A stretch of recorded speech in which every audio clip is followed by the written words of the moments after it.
Pierre Bear. Story by Patricia Scarry, illustrated by Richard Scarry.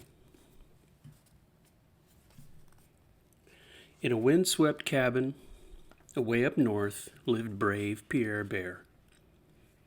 He lived all by himself.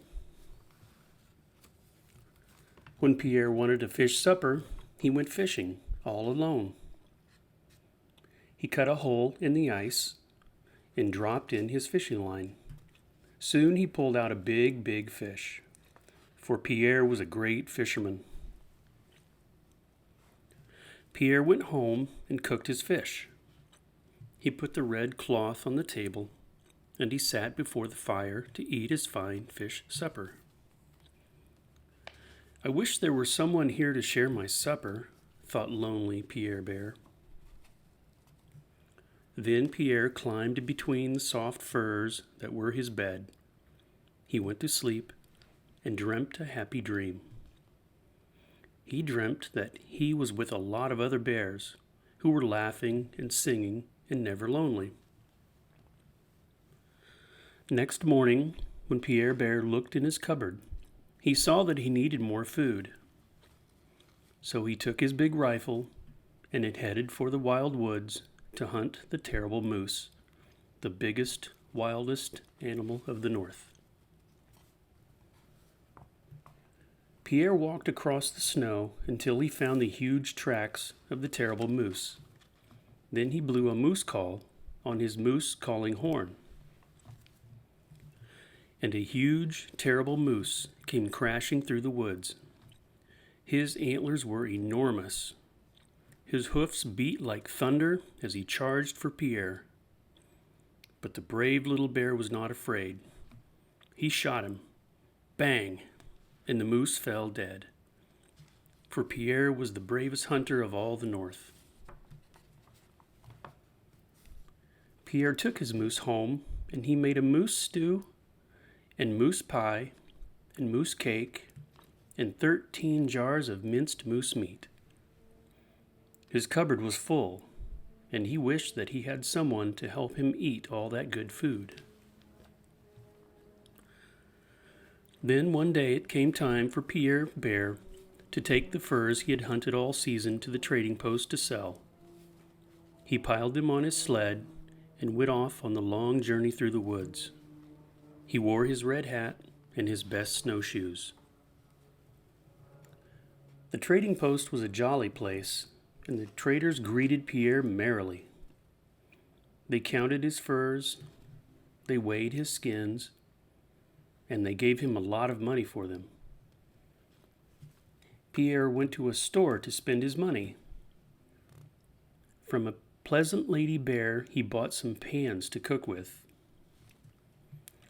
"I need a guitar to sing to, for I live alone," said Pierre. So he bought a guitar. "There is something else I need. Now what can it be?" said Pierre. "If you live all alone, you need company," said the lady bear. "She is right," thought Pierre. So the very next day, Pierre Bear made the lady bear his wife. He tucked her into his sled with his new guitar and his pots and pans, and away they went over the snow to his cabin. It was very nice to have Mrs. Pierre Bear around the cabin. She hung her bonnet on the new hat rack, and it looked very gay. She cooked a fine supper in the new pots and pans. When Pierre strummed his guitar and sang, Mrs. Pierre giggled and clapped. And so they lived happily all year long. Then one day, spring came to the north. The snow melted and dripped from the windows. Wildflowers bloomed on the roof of the cabin. But, best of all, Spring brought a little baby bear to Mr. and Mrs. Pierre Bear. He was round and funny and full of fun, and oh, how they loved him. Now Pierre never goes fishing alone, for the baby bear goes with him. One day, Pierre Bear decided he needed new fur coats for the whole family. So he and little Pierre paddled in their little boats through the thundering ocean to the place where the fur seal lived. They hunted for the biggest, wildest, furriest seal. They found him, and they shot him. Bang!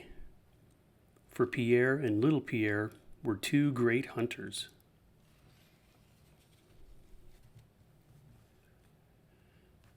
They took the seal skin back to their cabin. Pierre dried the skin and cut it into sleeves and such.